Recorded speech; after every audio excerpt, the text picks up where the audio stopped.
Right, well, I think it's about time to kick off this afternoon. So hello and good evening, and welcome to a conversation about the future of our democracy and where we can go after lockdown. I am Sarah, I'm Unlock Democracy's Policy and Communications Manager, and I am going to be your host tonight. I'm joined by Mathew Lawrence, the founder and director of the think tank Commonwealth. I'm also joined by Dr. Oliver Escobar, senior lecturer in public policy at the University of Edinburgh, and also the academic lead on democratic innovation at the Edinburgh Futures Institute. I'm going to be giving them both a proper introduction shortly. Firstly, I'm just going to bring up some information for you. Right, so. Okay, so hello and welcome again. Firstly, it is fantastic to see so many of you joining us tonight.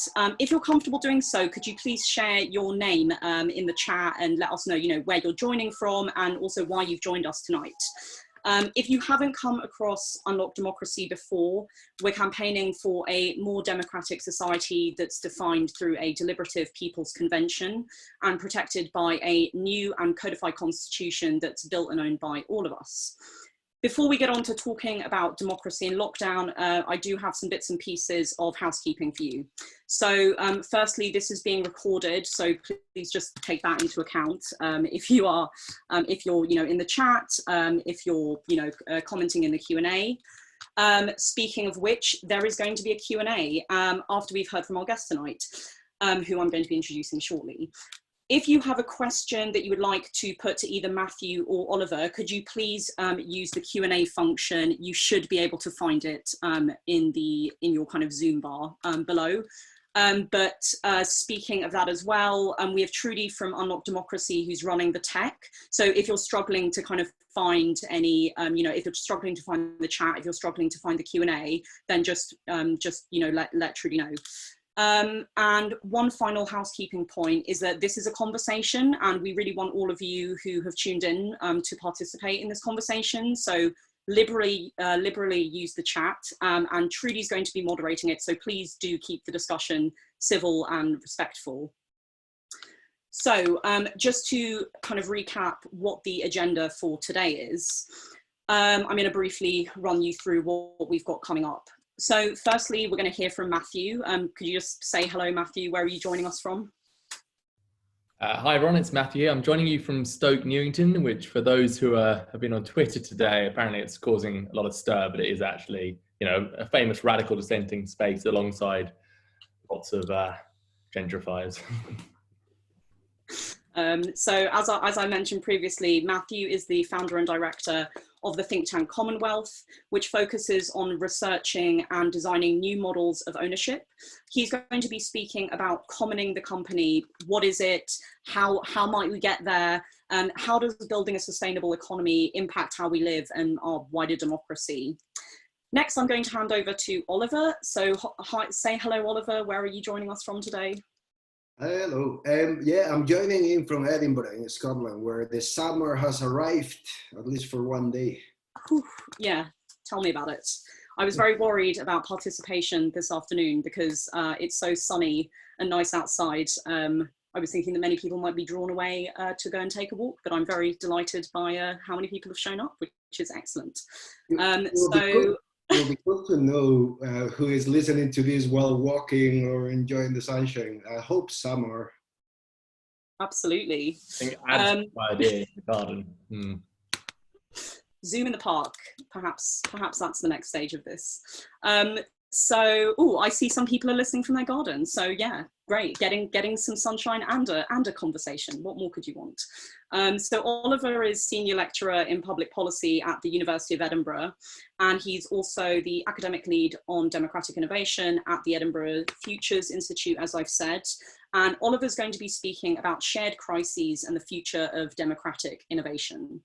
Mathew and Oliver are going to speak for about 15 minutes each, and across their perspectives, I think we're going to have a really wide-ranging and thought-provoking conversation that looks to a post-lockdown UK as one where democracy can be deepened and extended to our communities, our politics, and our economy. Once Matthew and Oliver have finished giving their 15 minutes each, I'm then going to open up to the Q&A. And I'm going to be putting your questions to Matthew and Oliver. So please, please, please don't forget to use the Q&A. I'm just here to repeat your questions to them. So yes, please do use the Q&A. We're going to have a Q&A for around 30 minutes, and then we'll wrap up at about 6:30, so that you can all spend the rest of the evening, you know, in the sunshine or doing whatever it is you want to do. So I'm going to start by doing a little bit of scene setting just before I hand over to Matthew to speak first. And you know, we're on to the main event now, and it's time to really get the conversation going about democracy after lockdown. So why is it that we're actually having this conversation right now? You know, for years, our lives have been dominated by one crisis after the next. The 2008 financial crisis and the political choices made in the wake of it have pushed us into a crisis of a growing wealth divide and growing inequality and poverty across the UK. The social safety net has been whittled away through deep cuts to the welfare state, and cuts to local government funding have left some councils bankrupt. The Brexit referendum in 2016 saw public and parliament mired in really deep division over the result. We saw 3 elections in the space of 5 years, and the government taken to the Supreme Court over the suspension of parliament last year. We also saw a fracturing of the devolution settlements, with the Northern Irish Assembly suspended for the majority of the Brexit process, and the Welsh and Scottish governments cut out of key conversations about the UK's Brexit deal. This all sits within a much wider context of a global ecological breakdown. Crisis shines a light on pre-existing problems, and the over-concentration of political and economic power in London has long been a feature of the UK's political settlements. And even before the COVID-19 outbreak, the government had committed in its manifesto to a Constitution, Democracy and Rights Commission. In Unlock Democracy's recent pamphlet, we put these proposals under a microscope and found a raft of commitments that, while often scant on detail, have the potential to narrow democratic participation, centralise power in the UK government's hands even further, and rewrite the UK's constitutional settlements. Centralised government power, and the government's plans to reshape the political settlement are enabled by the UK's uncodified constitution, because our political system sits.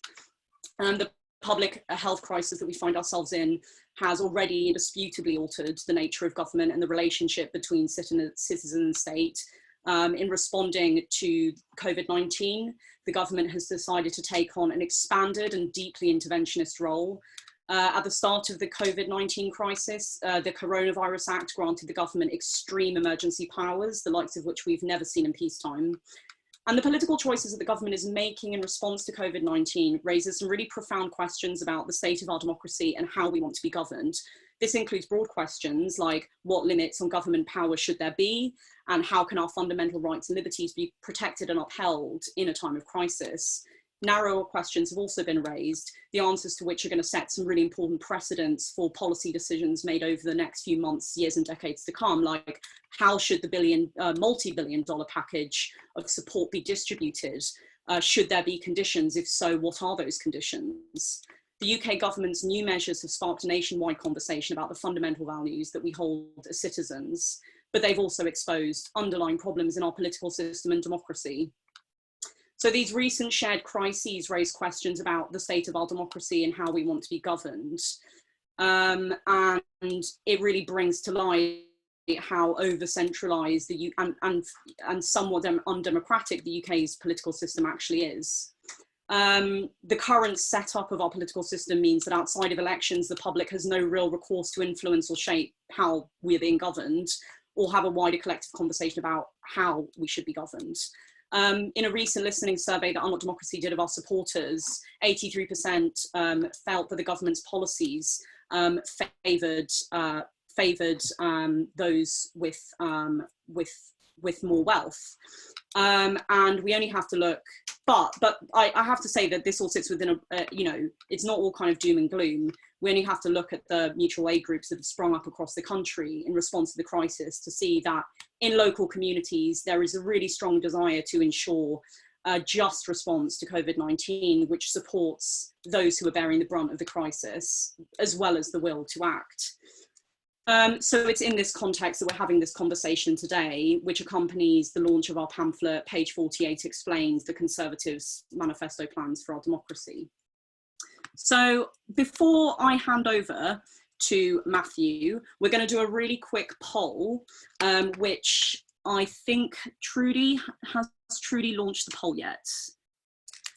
Okay, so you should see the poll popping up on your screen.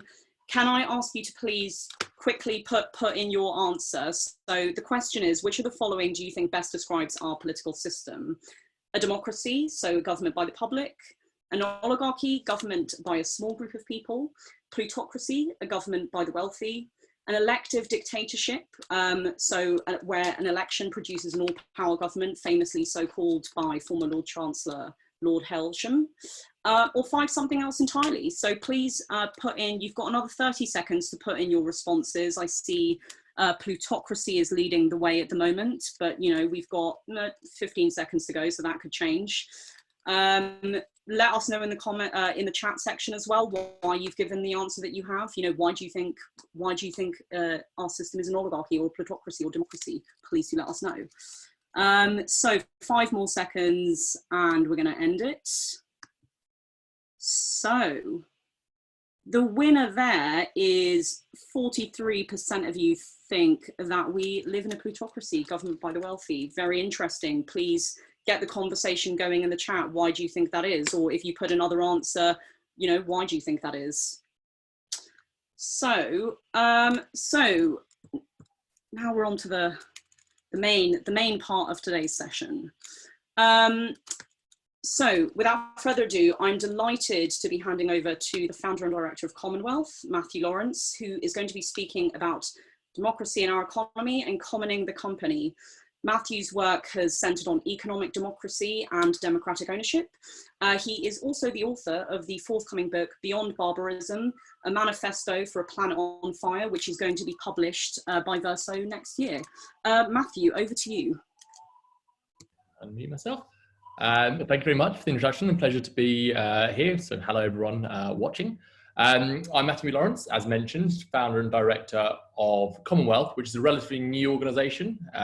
We launched, actually, as our first anniversary 2 weekends ago, and our focus is on ownership models for a democratic economy, but that broader argument of unless you can democratise economic relations, then you can never have a fully sort of substantive sort of social and political democracy. And it's a pleasure to be here. I mean, so I used to work at IPR many political lifetimes ago, it now seems, where one of the key focuses was on this question of political inequality and how even if there's a sort of, which kind of reflects in the poll a little bit, even if there's like formal political democracy, in practice there are very deep inequalities by class, by region, by age, by a whole set of intersecting and reinforcing sort of aspects of personhood and communities that sort of undermine the premise and practice of democracy. And one of the key arguments was that, British democracy obviously has had some innovations and new sort of bolt-ons, but essentially much the technologies, much the infrastructures that we sort of operate our democracy through are sort of practices, premises, institutions that kind of emerged in a period when universal suffrage didn't even exist really, and that actually sort of a thoroughgoing sort of reconceptualizing of our democracy for the 21st century through deliberative, participative and other forms of participation are vital. But what I want to talk about today is sort of another, I guess, institution, which is the company, but I think the work and sort of business more widely. I guess I want to make sort of 4 or 5 claims. I think first starting this idea that when we go to work, the workplace is the private government of our lives.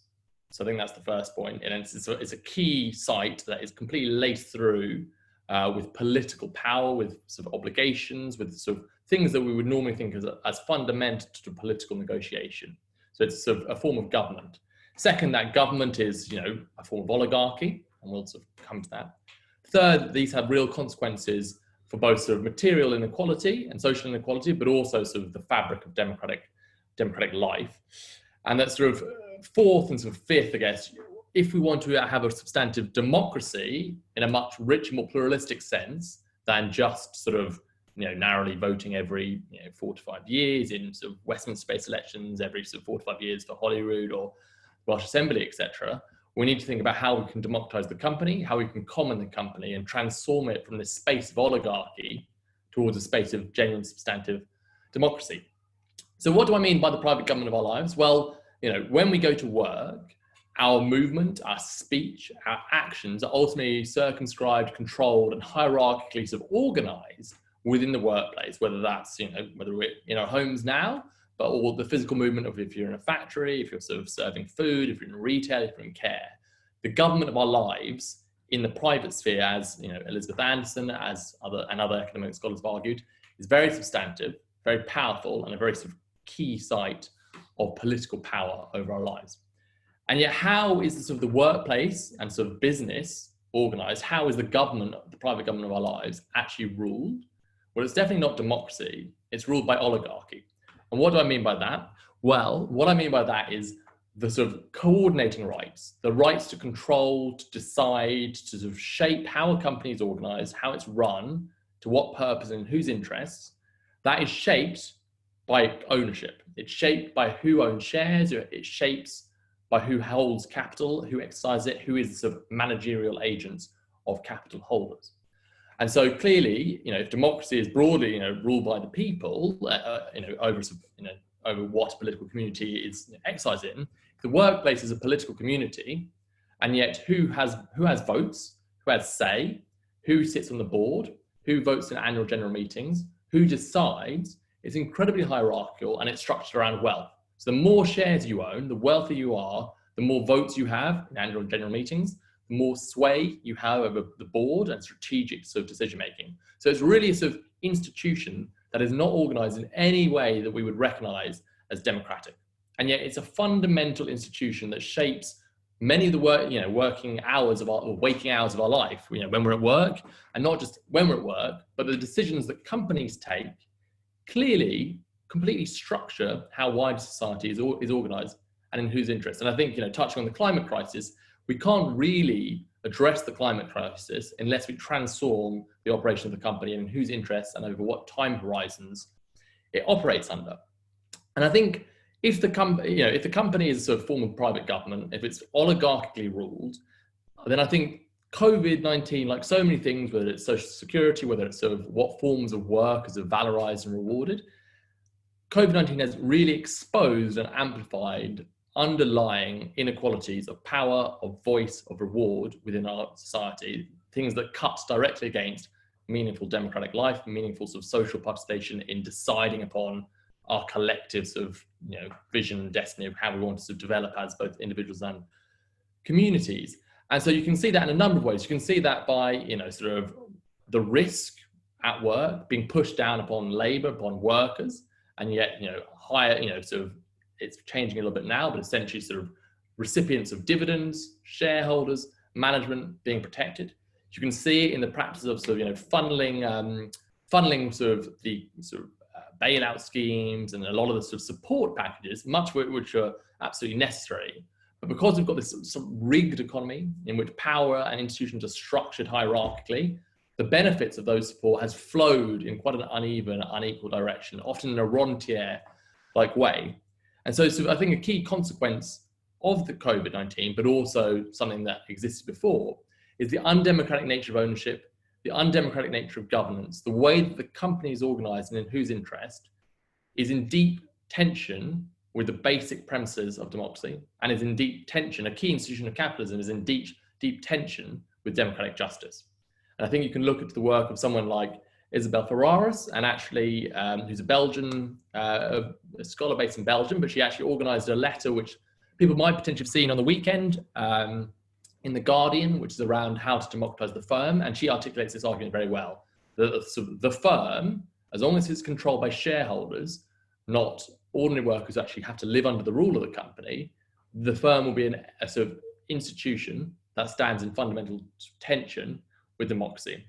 And my sort of argument and Commonwealth's argument would be that if you have such a fundamental institution like the company that shapes so much of our working life, shapes so much of the distribution and nature of production, organized around sort of quite an oligarchical structure, even however hard you push to try and democratize formal political institutions, however hard you push to sort of insert deliberative mechanisms, participative mechanisms to everyday political institutions, unless you have a sort of plan for democratizing the economy and democratizing specific institutions within that, like the company, you're always going to be running up a sort of, downwards escalator. It's always going to be a sort of a challenge, a tension. You're sort of never going to be able to truly democratize and extend democracy if you can't take it into the economic sphere.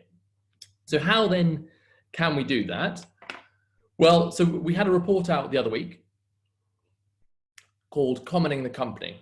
And the core argument there was, well, if the company is this political space, and if it's ruled oligarchically, we need to sort of radically rethink that and common it. And what do we mean by that? Well, we mean that actually, if you look at the company, at the moment, shareholders, capital, rules the firm in a very hierarchical binary relationship. Labour has almost no governance rights, little claim on the wealth it creates beyond sort of wages, which are obviously asymmetrically negotiated. There's deep power imbalances in how you negotiate wages and conditions. So capital rules the firm, and yet capital is only one of multiple stakeholders, and in many ways the least vital. As the crisis has shown, it's key workers, not key forms of capital, that actually keep our economy going, that reproduce life, that sustain and create the sort of fundamental forms of value, the foundational forms of labour that actually keep life going and sustain life. And yet Labour's denied sort of democratic rights, coordinating rights within the company.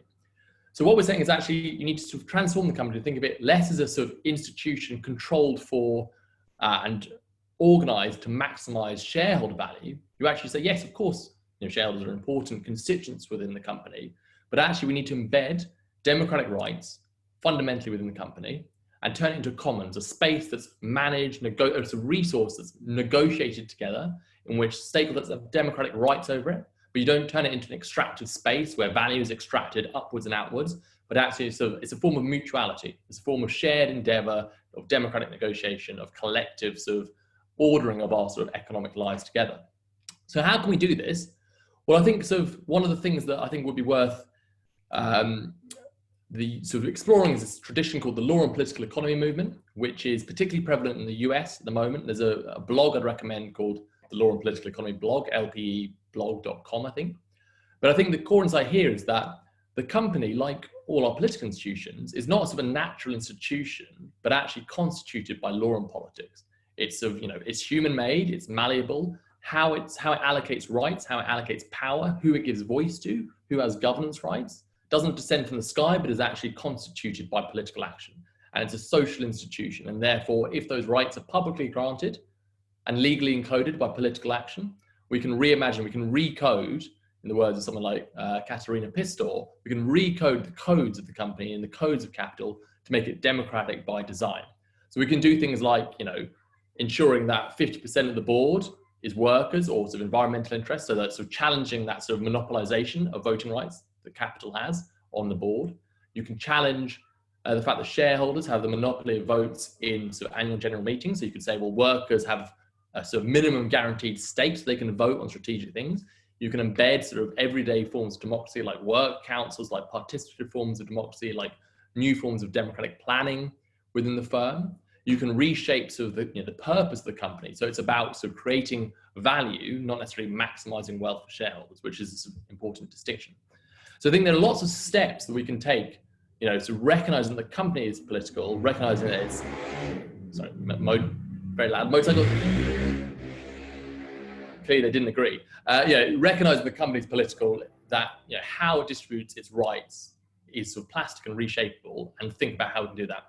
And then I think we should not then stop at the company, but actually think about a much more pluralistic democratic landscape of enterprise, whether that's scaling cooperatives, whether that's sort of social enterprise, community forms of business, democratic forms of public ownership that sort of put people over profit. And I think the key with all of these things is that at the moment, forms of democratic enterprise face essentially a hostile economic environment. Rules, regulations, finance, technical know-how, sort of everyday sort of senses of what enterprise is, pushes back against the potential for democracy in the economy, whether it's sort of trade unions through to ownership.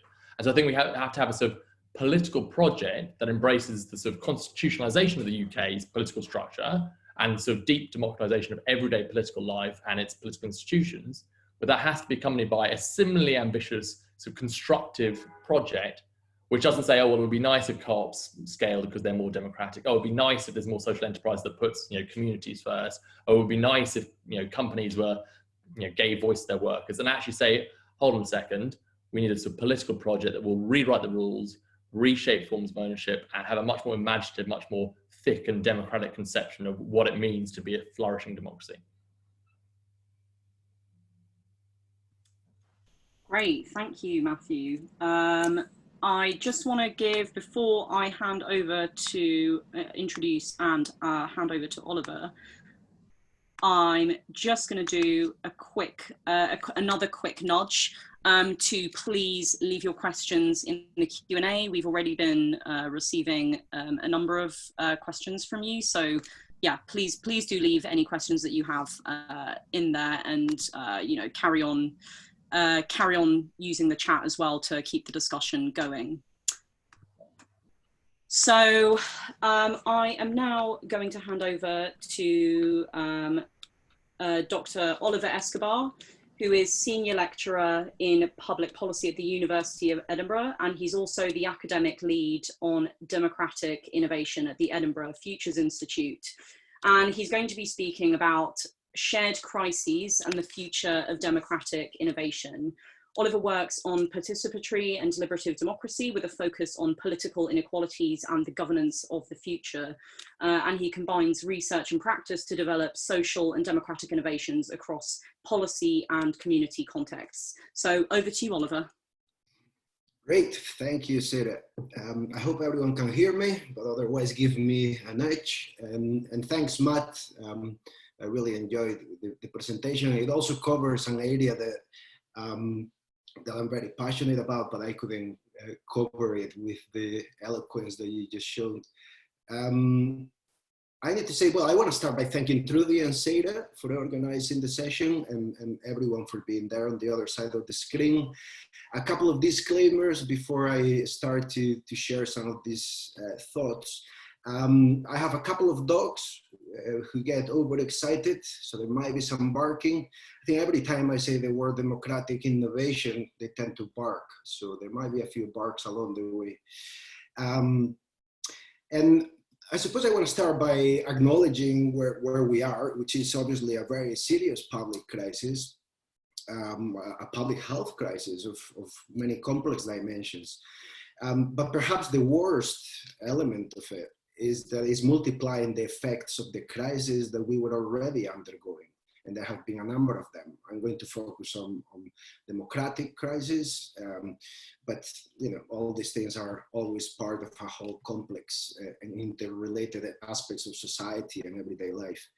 One of the things that lately is beginning to feel a little bit annoying is when people talk about COVID-19 as a shared event.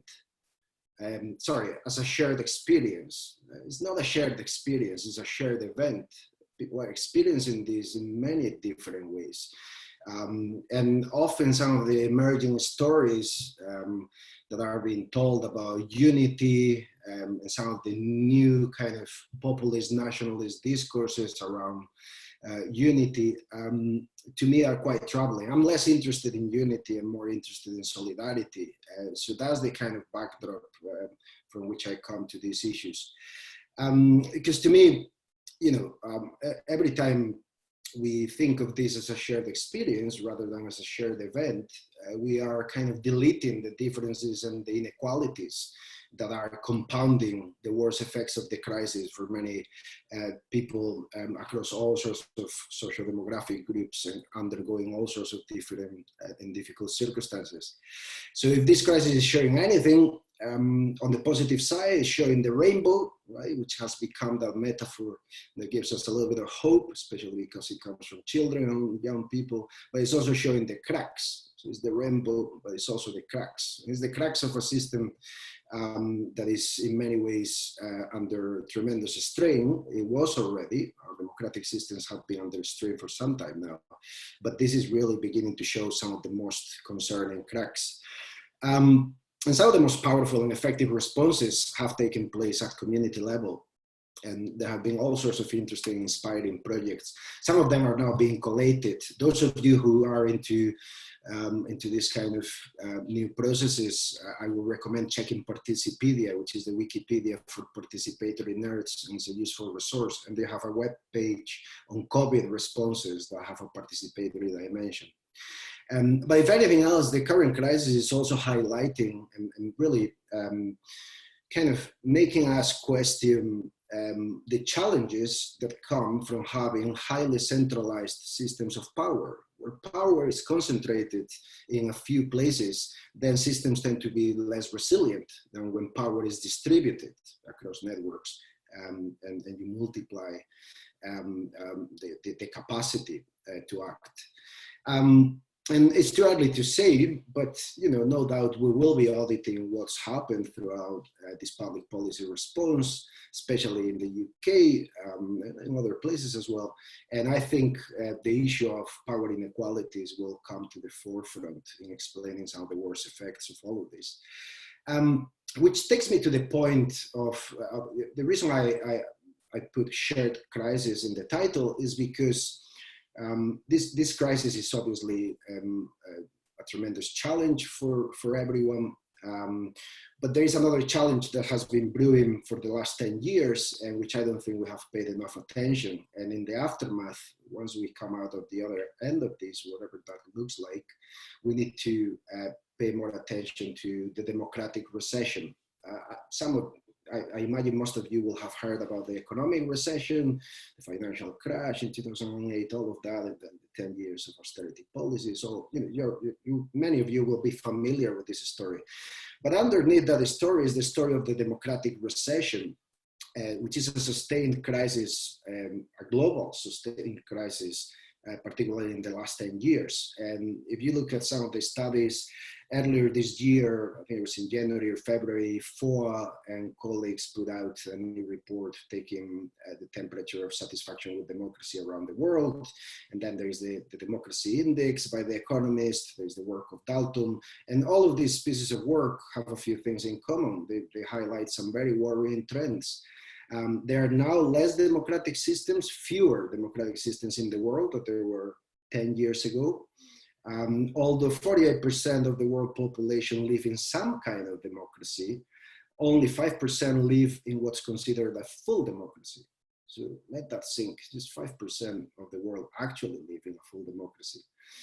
Judging by the responses I saw in the chat, some of you might not even consider the democracies included in that 5% as democracies, but we'll come on to those issues later. There has been a rise in authoritarian values, especially among some of the youngest populations in the world. That to me is terrifying. Obviously, although I have this strange Edinburgh accent, my accent is also Spanish, and in Spain we know a thing or two about dictatorships and the hard-fought struggle to get to democracy and keep it. So I'm very concerned about this rise in authoritarian values.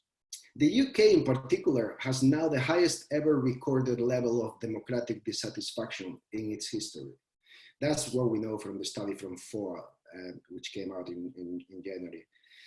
And there is one of the underlying explanatory factors for all of this, or at least one of the key driving factors, is what Dalton calls the growing gap between the politically rich and the politically poor. Those who know how to play the game, those who know how to use the existing systems of power to their advantage, be it individuals, corporations, groups, organized interests. There's a growing gap between the politically rich and the politically poor. And we should care about it because power inequalities, at least in my mind, but I would say this, the bias I have as a political scientist, but I see power everywhere. And to me, power and inequalities are the foundation for all other inequalities. So to my mind, health inequalities, education inequalities, income, wealth, all those inequalities have at their heart power inequalities, power in influence, inequalities in influence and power. And in many ways, our current institutions are tested on many grounds. And I don't want to go too much over that because I really want to move on to the hope bit of this talk. But I think it's worth boiling down the two key challenges that our institutions face. And I tend to boil them down to challenges in capacity and challenges in legitimacy. So challenges in capacity, well, this is the question of whether our current institutions and systems and networks can provide effective governance in face of what's coming down the line and some of the things that are already happening. The transformation of welfare states and labor markets, the sustained displacement of populations, the climate crisis, the biotech and the infotech revolutions. All these things are accelerating and are challenging our governance systems. So we have some real issues with capacity. Can we really cope with all of that? Can we really have, do we really have in place the systems that will help us to engage the governance of those futures, of all those possible futures, of all those different tracks? And the other set of challenges have to do with legitimacy. Institutions are under strain due to deficits in inclusion, in trust, in accountability, in efficacy. And these twin tracks, capacity and legitimacy, they form a vicious circle because, you know, it is very difficult to develop capacity for collective action without strong legitimacy. And it is very difficult to build legitimacy without the capacity to act effectively. So you can see how that vicious circle is mutually reinforcing. Now, how do we break through that? You know, in many ways, this is happening. You know, all this, this is a story of decline, this is a story of democratic deficits, crisis, recession, has a parallel track that is partly a response to it, but it has a longer tradition. And that's what we call the field of democratic innovation and also the field of social innovation. These things live a little bit in separate disciplinary worlds. They shouldn't.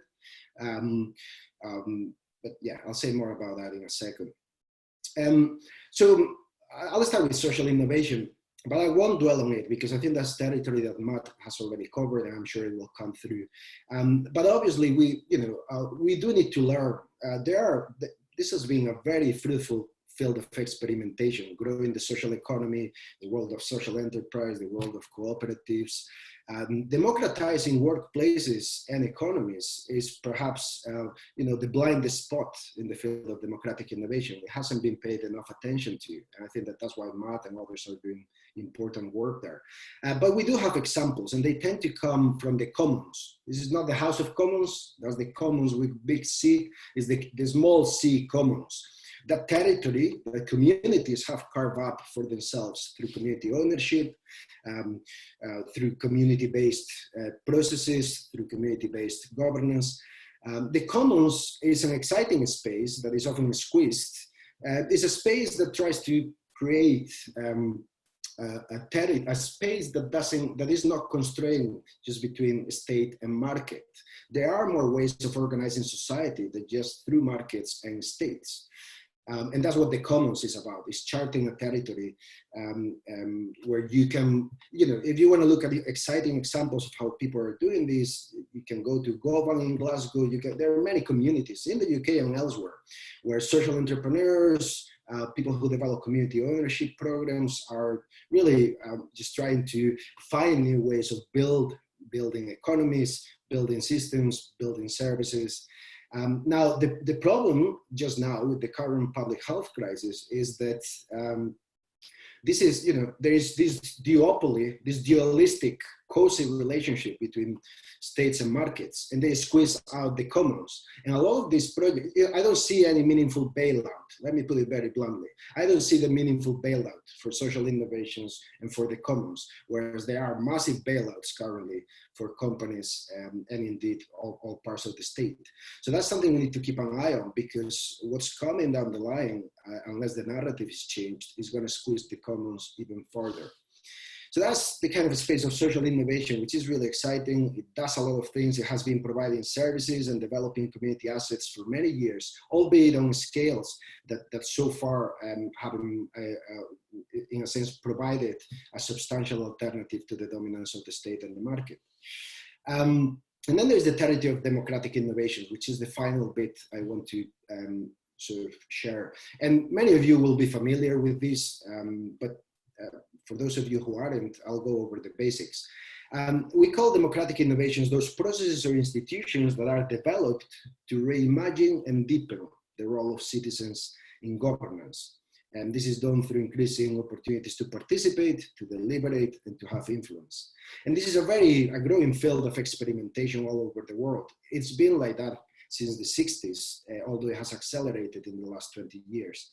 And many of you will be familiar with citizens' assemblies, citizens' juries, planning cells, consensus conferences, what we tend to call mini publics. And that's an interesting, fruitful territory, which is kind of now beginning to make it into the mainstream. Some of you will have seen the Citizens' Assembly on Climate Change, organized by 6 Westminster committees. There's a Citizens' Assembly of Scotland on the constitutional future of Scotland. There's a Climate Assembly coming up in Scotland called for by the Scottish Parliament.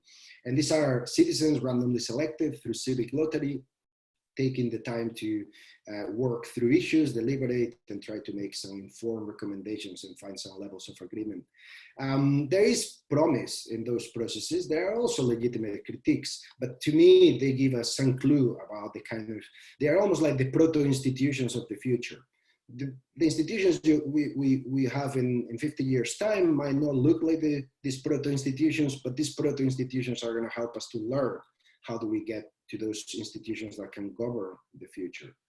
Many of you will have heard, for instance, of participatory budgeting, and there are interesting cases. Paris has a very high-profile participatory budgeting process with several hundred millions on the table, with a great show of solidarity. A couple of years ago, I think some of the main programs that were voted through were solidarity programs with homeless, with migrants, and so on, debunking the myth that when people get a chance to participate, they tend to be self-interested. That is not true. There's plenty of space for solidarity, and people tend to be very public spirited when given a chance to do so by institutions that encourage that. And then, of course, there's the whole world. I'm just offering 3 examples, but there are lots of democratic innovations all over the world.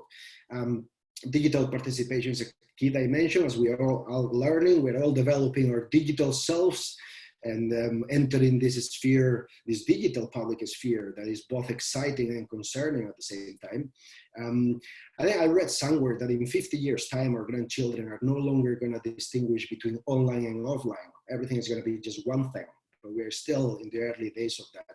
In the meantime, there are interesting experiments. Taiwan, some of you might have seen how Taiwan is crowdsourcing legislation, developing a platform that potentially could enable millions of people to deliberate, not just to participate, not just to vote and aggregate preferences, but to deliberate, engage in meaningful dialogue through difficult issues at large scale. So there's some promising developments in this area, but it's early days, of course. And I suppose this is where I want to get to in my final couple of points. I suppose in a sense, it all boils down, when I was growing up, and I suppose this is the story for many of you, or let me put it this way. When I went to study politics in Santiago de Compostela in Galicia, political science, it seemed that the role for citizens was to either be on the streets protesting or vote someone so that someone goes into the institutions on their behalf. And there was no bridge between the streets and the institutions. So the field of democratic innovations to me is the bridge. And it boils down to answering the key question, which is what kind of citizen are we inviting citizens to be? What is the invitation that our institutions make? And too often, in most spaces, citizens are invited to be spectators or occasional voters or protesters, people who react, who complain. Democratic innovations try to develop a thicker, more interesting, richer, more substantial imaginary of citizenship, where citizens are deliberators, thinkers, co-producers. And that is really important, not just because it's going to help us to make better decisions, to have systems of collective, diverse knowledge that can tackle some of these complex problems I was highlighting earlier, but also because we need a more substantial, richer form of citizenship to withstand some of the challenges to democracy today. One of them we're seeing during this COVID-19 public health crisis, which is the infodemic, the epidemic of misinformation and disinformation. And some people think that all you need to do is to control the source, to censor, to filter, and that might be true, that is probably necessary. But the real powerful thing to do is to create inoculation across society by having citizens who have the kind of a space to develop a capacity to engage with knowledge, with decision-making in more meaningful ways. So I'm more concerned in citizens taking a more prominent role rather than others doing things on their behalf. And the final point I'll make is, usually people react to democratic innovations either very excitingly, seeing the promise that they have, and we're learning a lot, and there are some interesting developments and some spectacular failures as well.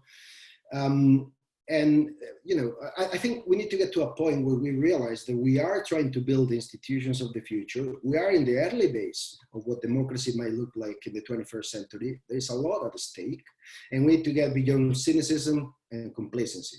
Some people are very cynical. They think democratic innovations don't work. We've been experimenting with some of these things for decades. What I would say to them is, well, we've been experimenting with standard traditional institutions of representative democracy for 300 years, and we're still cutting them some slack. So I'm suspicious of those who rush into wanting to dismiss democratic innovations after a few decades of experimenting. And for those who are on the complacency side, who think, well, let's stick with what we have, let's not disrupt the status quo, it might have some risks. What I would say is that the status quo is going to be disrupted regardless. The question is whether we develop the kind of democracies that can cope with that in democratic ways. So that's what's at stake. And on that kind of serious note, maybe not hopeful enough, but maybe in the Q&A I'll get more into the hope. I just want to thank you for your patience and go back to Sarah. Thank you very much, Oliver. That was fascinating. There's lots of things to dig into there. So just as a short lead in to the Q&A, which is going to kick off, just as a time check, we've got about 25 minutes for the Q&A. So what I've been doing is kind of collating some answers in broad themes. And I'm going to put those to Mathew and Oliver. But Mathew and Oliver, please do kind of, take a look at the Q&A, take a look at the chat, and feel free to kind of directly respond to any specifics that have been raised. So to kick off, I kind of want to ask you one kind of a short, sharp question, which has come up in kind of various shapes and forms in both the Q&A and the chat.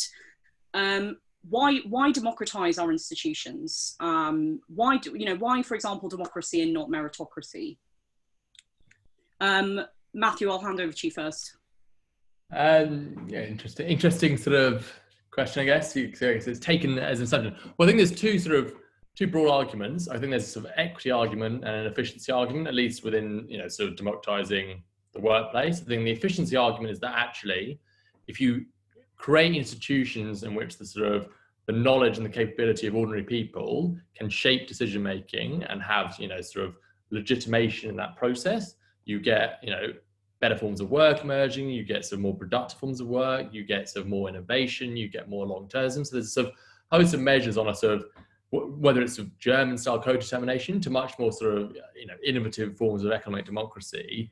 They work. They might not work on the same model as, okay, well, do they maximize wealth for external shareholders and investors? Potentially not. Do they work in the sense of, economic activity to serve real needs, innovation, collaboration, etc.? Absolutely, and they're really good at that. So more democratic forms of enterprise. And then the other question, the other sort of flip side of that, although related, is sort of equity and sort of justice, I guess, which is that a basic principle of, if you are sort of subject to rule but no participation in that rule, that sort of stands in tension with self-recognition, with the right to sort of participate in the governance of your own life, in sort of, and particularly if it's a distinct defined political community, which, in the workplace, it is a fairly, there's obviously boundaries, but it's a fairly defined political community. So, I guess, what would meritocracy be in that? The alternative there would be what sort of the best workers would somehow be able to dictate and shape and sort of decide. That seems to sort of stand in tension with democratic justice, sort of distributional justice, and a whole host of other things. So I think if you care about efficiency, but also equity and sort of justice in a wider sense, then I think we need to sort of think about how we can democratize fundamental institutions of our society, not just sort of formal political institutions. Yeah, if I can come in here, is that okay? Just to add, obviously, yeah, there is the equality argument. There is also the epistemic argument, meaning the argument that we need institutions and processes that can cope with complexity. So we need a variety of knowledges coming, and a variety of knowledges that are diverse, truly diverse, knowledge that combines local, experiential, professional, scientific, emotional. All that variety of knowledges doesn't reside in any single person or a small group of people. It resides in the crowds. And the crowds need institutions that can meaningfully channel that complex system of knowledge into meaningful decision making. So to me, there's a powerful epistemic argument.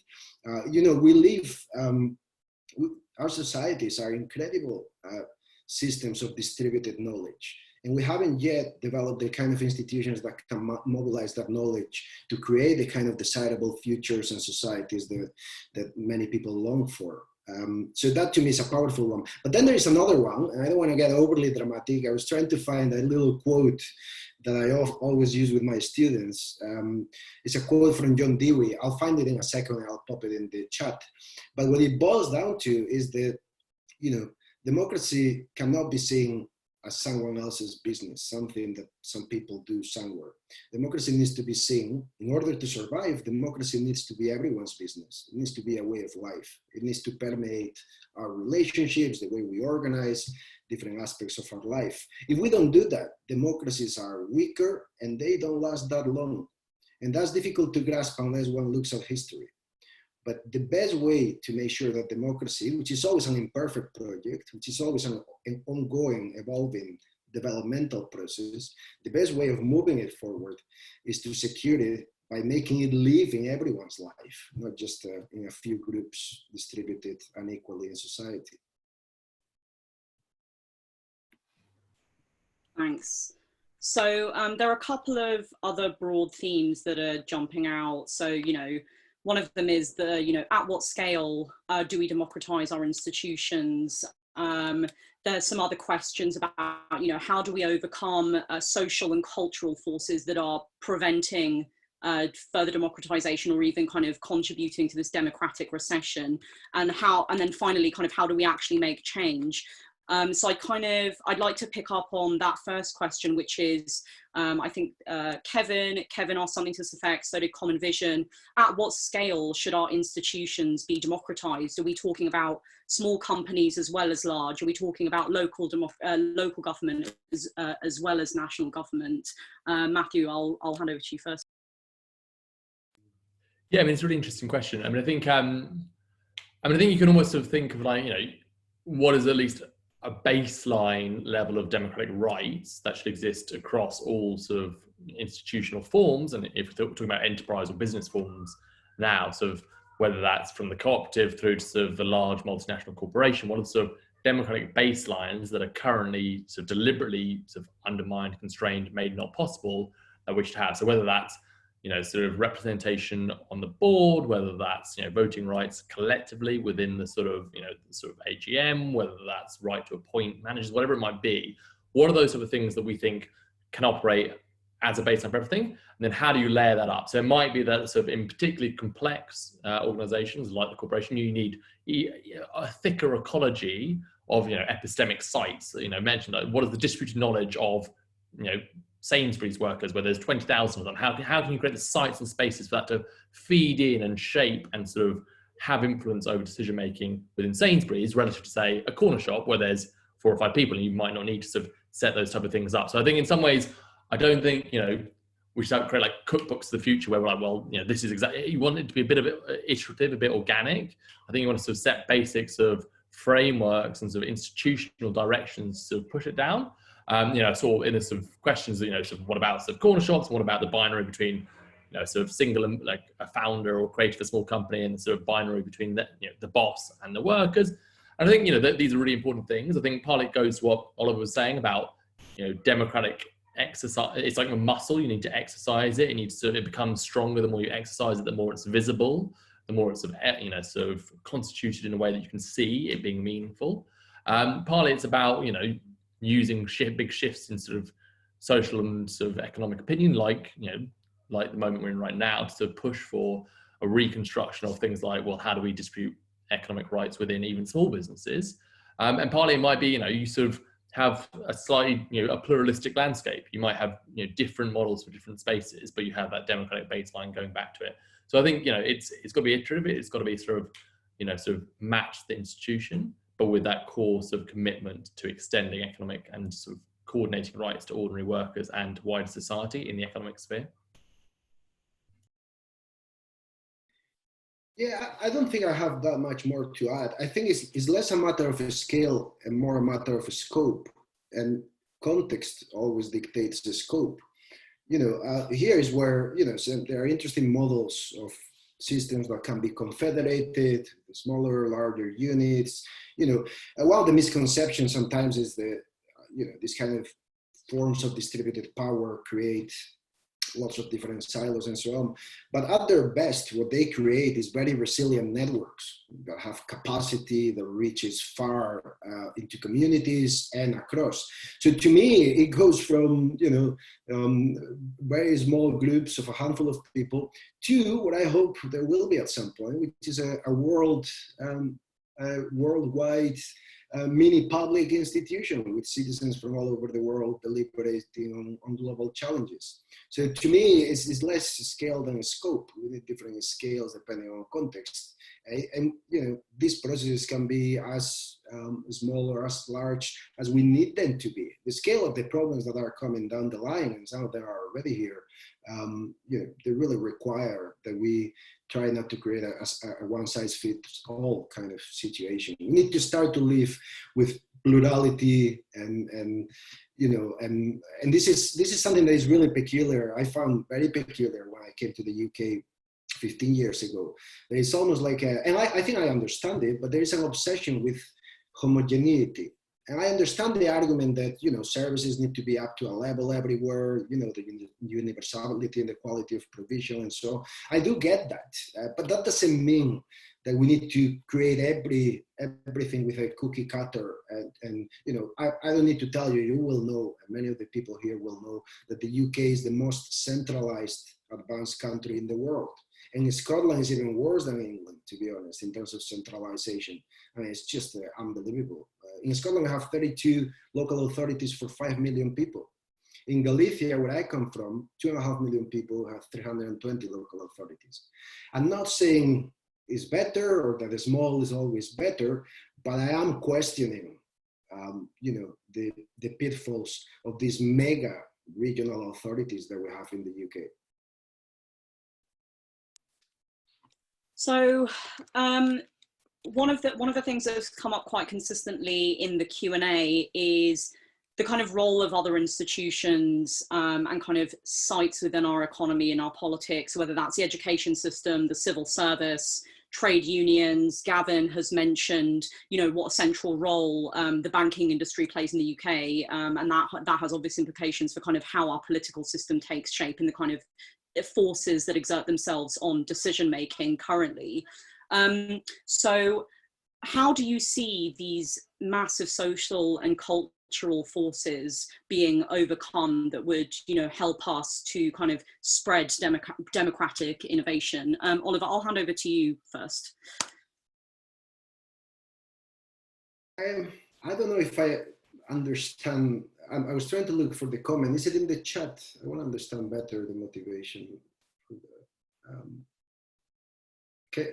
Yeah, I mean. So I suppose the broad point is that, you know, on the one hand we have experimentation around democratic innovation. You know, you've mentioned kind of mini publics, that sort of thing, as kind of practical examples of where we're already innovating in democracy. But I think for many people listening in to this chat, you know, they probably look at the wider economy, they look at how our political system is set up, and you know, the task of change might seem quite overwhelming because the dominant social and cultural forces are kind of almost promoting this recession in our democracy. So, you know, I suppose, what is the step between, you know, localized innovation and kind of disseminating that further? Yeah, this is one of the very legitimate criticisms of democratic innovations so far. You know, so for instance, people that come from a more radical tradition, they will say, well, this is not really producing structural change, it's not going to help us. I have a kind of a longer term view. You know, for many years, my earlier academic and jobs were to do with specific policy areas. And when I started to study these things, I just found frustration in every policy area I would look at. I would look at housing, or I would look at poverty and social exclusion, or look at, bureaucracies and systems and so on. And then I started to think, I mean, what is the thing that unites environment, health, transport, housing? What is the unifying theme? And it's decision-making processes. So I started to shift my attention towards how do we create better decision-making processes, and the underlying theory of change being that eventually those better decision-making processes will lead to better policies and structural change. So I'm kind of thinking of the long game, but there's a serious issue around what some people call the middle person, or I don't know how to translate it to English actually, but you know, the fact that some of the people who will be very affected by changes in how power is shared, you know, thinking about civil servants, thinking about decision makers in different spaces, some of them who hold all that power are the very people who can change that system. And here is where, you know, when I was a student, I had a very monolithic view of the state, of communities, you know, a very simplistic view. And over time, I've realized that there are plenty of people within the state that are activists. I've met many, what I would call internal activists, people who want to bring change about. And I have found plenty of people in communities and in civil society that are very much for the status quo. So it's a much more complex picture. And I think the key is to establish alliances between people who are within and out with different systems to try and bring about change. And I do believe that that is possible. You know, sometimes it's easy to forget, but, you know, in my case, because I was born on the year after democracy started in Spain, for me, I don't take democracy for granted. And I don't buy the view that things never change. I've seen them change in my lifetime. Several times on different scales. And I don't want to get more personal than that, but yeah, change happens. It might not be as fast as we like, but it does. I don't buy the fact that everything is immutable. It does change, but that doesn't mean we can stop. I mean, we need to, if anything, accelerate these alliances and the thinking and the doing. Over to you, Matthew. Yeah, I think there's a lot in there. I think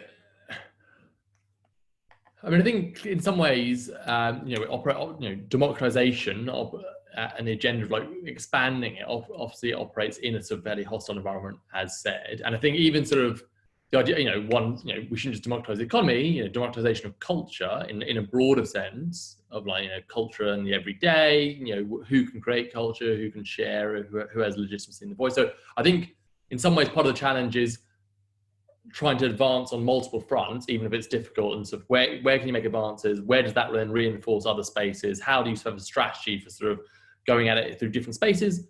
So some of the questions and some of the comments around sort of, do trade unions have a role? What about sort of public banking or sort of community banking? What about, the sort of Graham Boyd's idea of sort of SOAR, which is an interesting idea. There's a whole host of, what about using the COVID crisis as a lever to sort of expand sort of common ownership of sort of strategic companies and sort of reshape them. So there's a whole host of areas in which, you need to almost try and think like a sort of, a checkers board or a chessboard where you can kind of advance different pieces that kind of reinforce and lock together. But they don't, you don't sort of say, right, okay, trade unions are going to have a really big role sort of democratizing the workplace, and you shove them out on their own. But meanwhile, the financial system is geared to extract rent, and the political system kind of, in Holyrood today, I saw that, there was sort of the SNP and the Tories voted down a sort of, sort of what seemed like a basic right of like work, trade unions to inspect work safety, similar stuff in Westminster. I'm sure we could go to the Welsh Assembly and find similarly. So, you need to sort of, these different spaces need to be acting together in concert, which then goes slightly back to the question of chicken and egg. Well, okay, fine, that sounds interesting, sounds useful. How do you get that initial momentum? How do you begin to advance on different fronts, given the opposition towards us? How do you mobilize social power, political power? How do you sort of get people excited about that? Which, I think one of the things in some ways, to me, democratization of the company and the economy certainly, but in some ways, wider forms of expansive democratization.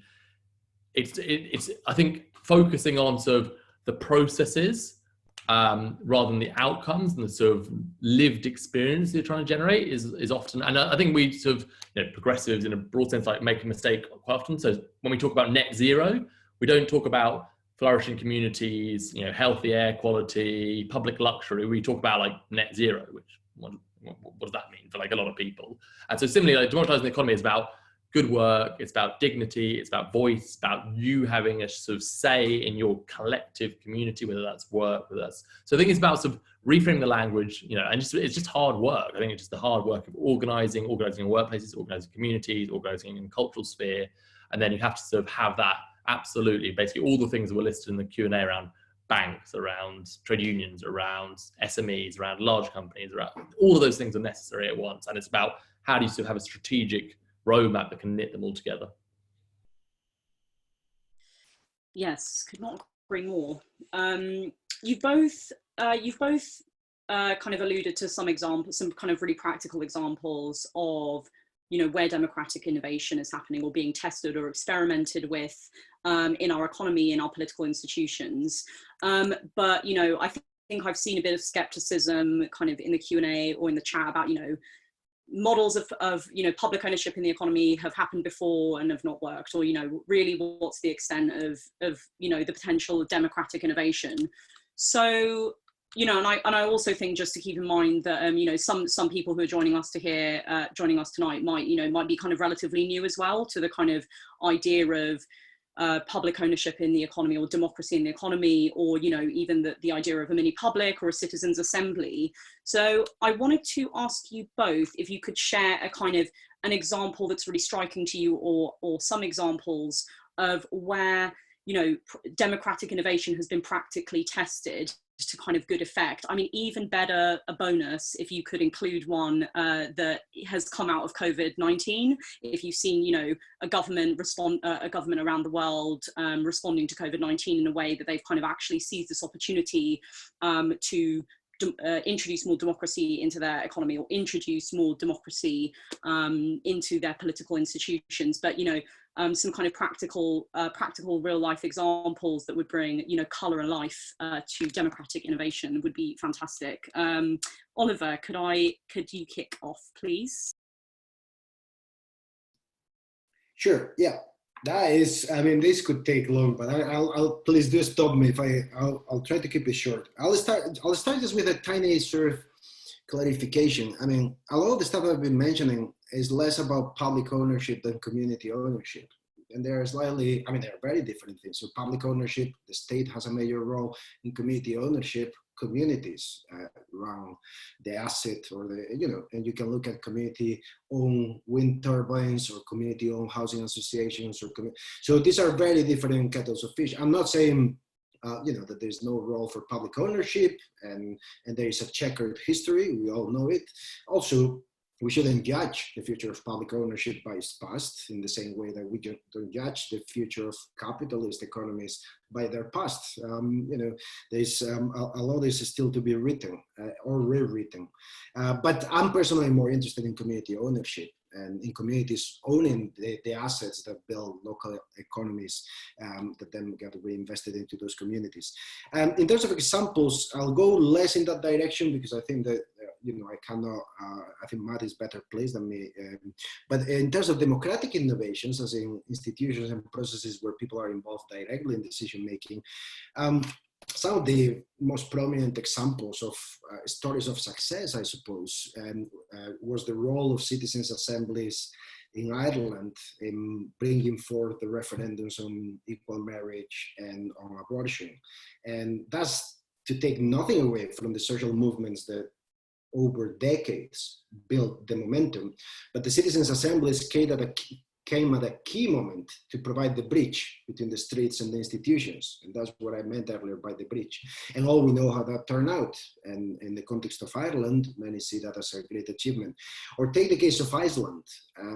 This is one of the spectacular failures I was mentioning earlier. In Iceland, after the financial crash, which was particularly challenging in Iceland, they took all sorts of measures and they went in a different direction to a lot of people. One of the things they did is to start the process of crowdsourcing a constitution.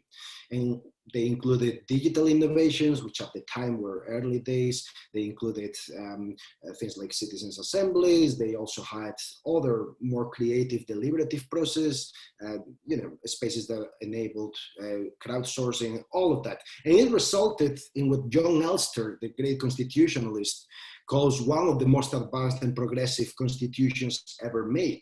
It's a constitution that places in public ownership natural resources and places the environment at the heart of the constitution, besides a number of other things like social rights and so on. Now, the reason it was a spectacular failure is because when there was a change of parliament, the new parliament decided not to implement a constitution that had been crowdsourced, ratified through a referendum, etc. So here we have an example of party politics clashing with participatory politics, and that's a real issue. And then I'll finish just with, in terms of, it's early days, I think, to see who's really coping with COVID in ways that are constructive and rather than just reactive, which, you cannot blame most governments for just, these are truly, genuinely very difficult circumstances, but there are a number of things that make things worse, and some of those things were already there before. But one of the countries that seems to be coping particularly well is New Zealand, and New Zealand is already well known for switching the priorities at the top of their political agenda, from more traditional economic thinking to thinking in terms of health and well-being as parameters that should guide the building of the economy and everything else. And that, to me, I don't know how that translates then institutionally, but I think it's a country that we'll want to watch because it seems to be on an interesting path.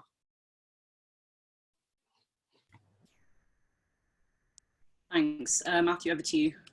Yeah, I mean, New Zealand definitely was one of the ones that I had in mind. I mean, obviously it's very difficult, public health emergency, etc. But they seem to have done particularly well. There was a headline today around how they were thinking of using the crisis to rethink sort of working time and move towards a sort of lower working week sort of future, or lower working hours week rather, and that expands the space for leisure and time with friends and family, which would be quite nice when all this is potentially done, if it's ever fully done. But also time and sort of resources for civic participation and participation in sort of democratic and cultural spheres.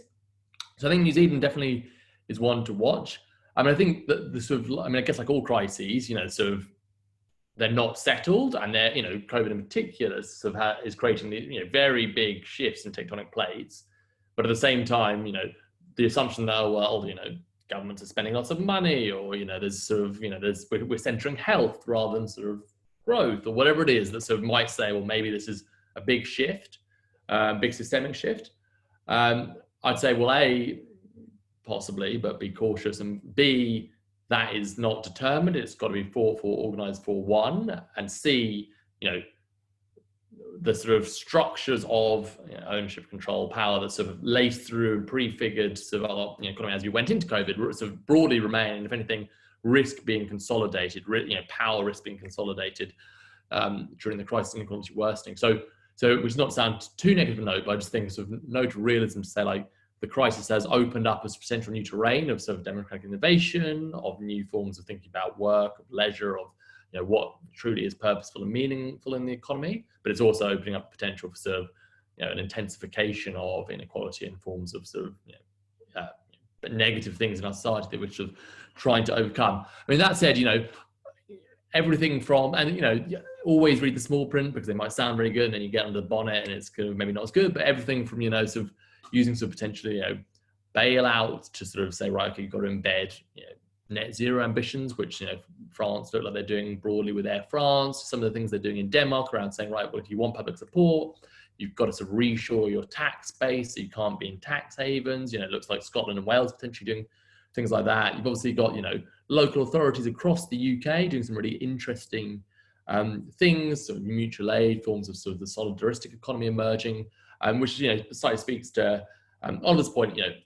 I think whether it's sort of political democracy or whether it's economic democracy, which obviously intersect, there isn't one institution or model that will sort of drive democratization. It's about pluralism, it's about experimentation, it's about scaling successful experiments, but also at mutual and reinforcing levels, whether it's community ownership of land in Scotland, then reinforced potentially by a public energy company, reinforced by a Scottish National Investment Bank, reinforced by private sector companies that are sort of democratically governed and sort of ownership is broadly shared, reinforced by digital commons around sort of data. So it's about interlocking institutions that overlap and expand the capacity for self-governance, rather than sort of saying, well, sort of here's this one magic bullet that maybe is happening in France, or maybe it's happening in Denmark, or if we just copied that, it'd be okay. I mean, no one's actually saying that, but we just need to be careful of that type of approach. It's about sort of many sort of experimentations and scaling all at once. Yes. Well, I think that is going to have to be, unfortunately, where we end it and wrap up. But I think that kind of final question has brought together some really great concluding thoughts. So we are coming to the end of the session, so I'm just going to start wrapping up. One of the other questions that has come up, or kind of thoughts that has come up quite a lot in the Q&A, is the question, how do we actually make change? We've heard that from Rebecca, Colin, Rowan, Mia, Jess, and Matthew. Small steps or radical action, which I think we have touched on in this Q&A. But how do we actually make change? How do we get the average person in the UK mobilised, active, wanting a deeper democracy? I think that's one of the overarching questions that has been repeated quite a few times tonight. So before I kind of conclude, and from Unlock Democracy's perspective, I have some thoughts to share on how we can actually make change. But I do want to hand back over to Matthew and Oliver first, just to kind of give a 2-minute roundup of any kind of concluding thoughts, and if you can touch on that question of how do we actually make change. What can the people who have tuned in tonight actually do about any of this? Is there anything they can read? Is there any action they can take? Then that would be, I think that would be appreciated by a lot of people who are listening tonight. Oliver, I will hand over to you first to wrap up. Yeah, well, there are plenty of networks to join in. I mean, I mentioned Participedia earlier as a sort of a community crowdsourcing knowledge on this stuff. There are all sorts of interesting international networks emerging. I can send some follow-up links as well after this for everyone. The one thing I would conclude with would be, it's increasingly because democratic innovations are beginning to enter the mainstream. Now there is, all the citizens' assemblies. It's not just here. France has its own citizens' assembly. There are things popping up all over the world. Australia is going to do the first global citizens' assembly, I think on biotech or something related to that. So these things are entering the mainstream, and it's easy to bring them down instead of seeing them as spaces that are going to help us to learn how we can build the institutions of the future. So I want to finish with an invitation to remain critical by all means, but let's not become cynical. We gotta try out stuff. As Matt put it, we need to keep experimenting. We need to keep learning, because democracy is an ongoing process and it's always work in progress. But it needs to be moving, and we certainly cannot just stick where we are with institutions that are not ready. They don't have the capacity. They don't have the legitimacy. Lots of very powerful forces are shaping up. Lots of possibilities in the next 20, 30 years to turn things around, but also real threats to our way of life, to the planet, and so on. So these are the early days of building the kind of democracies that might be able to live up to the name and cope with all those challenges. Thanks so much. And over to you, Matthew, for some concluding thoughts. Yeah, I mean, I really like that, critical but not cynical. I think that's a sort of excellent sort of frame and sort of thing to take from today. And I think partly, and it sort of builds on what Oliver was saying, partly I think key thing is, democracies evolve and change and sort of are reshaped by pressure. So, one small anecdote, when sort of voting first emerged as a sort of technology of decision making, it was like done by public raising of hands, and there's actually kind of like a scandal for it to be a ballot box and private, because it seems like privatizing decision making is like selfish, and it's not like, what are you doing? What are you doing? Whereas before it was like transparent and public. And obviously now, like, it's sort of what would, if you're going to sort of do a poll of what is democracy in action, what's a democratic institution? It's like putting your sort of, private vote in the ballot box. Now, whether that's a good or a bad change, I'll leave as an open question. But my Twitter handle refers to sort of French revolutionary moments. So you can that's to the side. But like basically, democracies change, democracies change. They evolve and they can expand. And over time, they've expanded and they can contract at the same time. So you need to be vigilant, you need to organise. And I think there are sort of multiple terrains. Whether it's like unions, workplaces, sort of mutual aid, political parties, culture. There's so many terrains to organise upon. And there's resources, so I put the comment in the company paper in there. There's resources all over the place, brilliant resources. So I think that, that lesson of sort of, being critical but not cynical, being pluralistic, being hopeful, but, recognizing that hope will require hard work and organizing multiple fronts, pluralism, experimentation, and sort of, recognizing that while it's difficult, really given the scale of intersecting crises facing us, deep democratization of our key economic, social, and political institutions is really our best hope in an age of crisis. Brilliant. I think critical but not cynical and ambitiously hopeful is a fantastic place to leave it. So I'm just going to kind of bring this to a close, and I've got some tangible things that I can point you towards, all of you at home. I think in responding to COVID-19, we've seen a really kind of fundamentally altered relationship between the citizen and the state. And, I think we do need to be mindful that the government does have plans to change that settlement even further. I touched on page 48 of the manifesto, the new pamphlet that we've released. But, in their COVID-19 recovery strategy, the government has also committed to what they say is a rapid re-engineering of government structures and institutions to deal with the historic emergency and also build a new long-term foundations for the future. So, fundamentally altering the political settlement and the relationship between citizens and state further is certainly high on the government's agenda. And each crisis that we go through seems to expose the democratic deficits that are really inherent in our political systems, even further. And I think from Unlocked Democracy's perspective, one thing is quite clear, which is there's an excessive amount of political power held by a small group of people within a highly over-centralized political system, and that's leading to outcomes that aren't good for society at large. But the path that we take out of lockdown is, we can have one where we, renew and deepen our democracy. We could also see more and more power centralised in Westminster and taken away from communities. And that's ultimately going to be determined by what each of us does right now. I think throughout this conversation, you know, we've kind of touched on, you know, how does change happen, or how do we make change? And, you know, ultimately it really comes down to the public demanding more democracy. You know, we can look to movements in the UK for democracy. In our history, we can look around the world at movements for democracy. And it ultimately comes down to members of the public demanding democracy and demanding a role in how we are governed.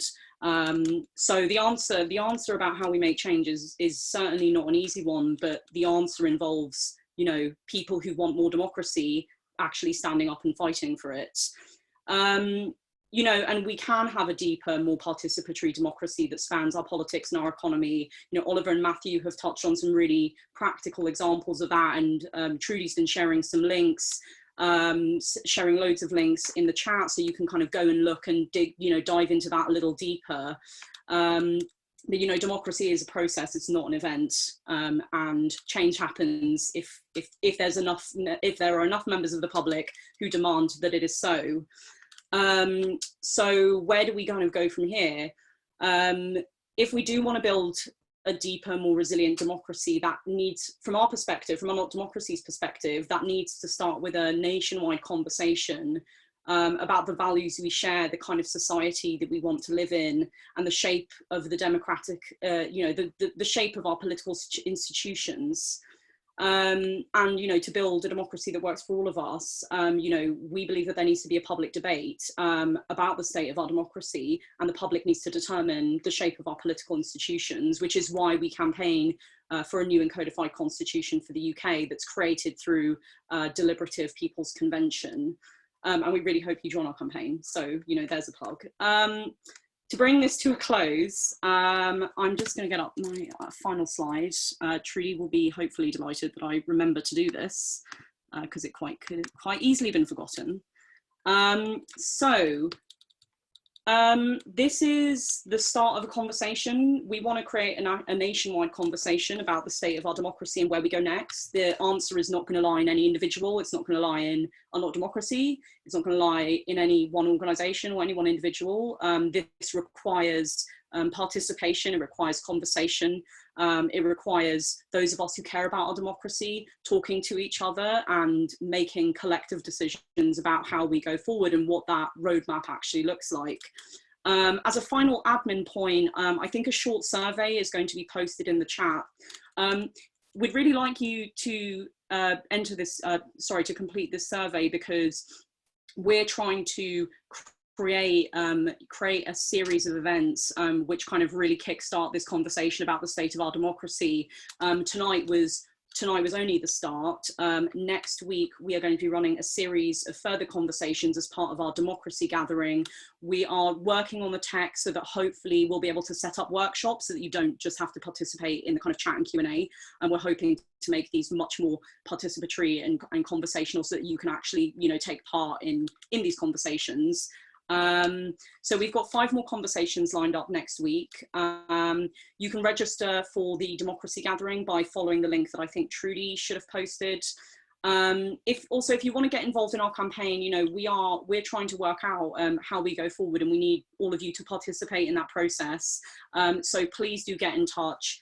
Please sign up to our mailing list if you want to get involved in our campaigns.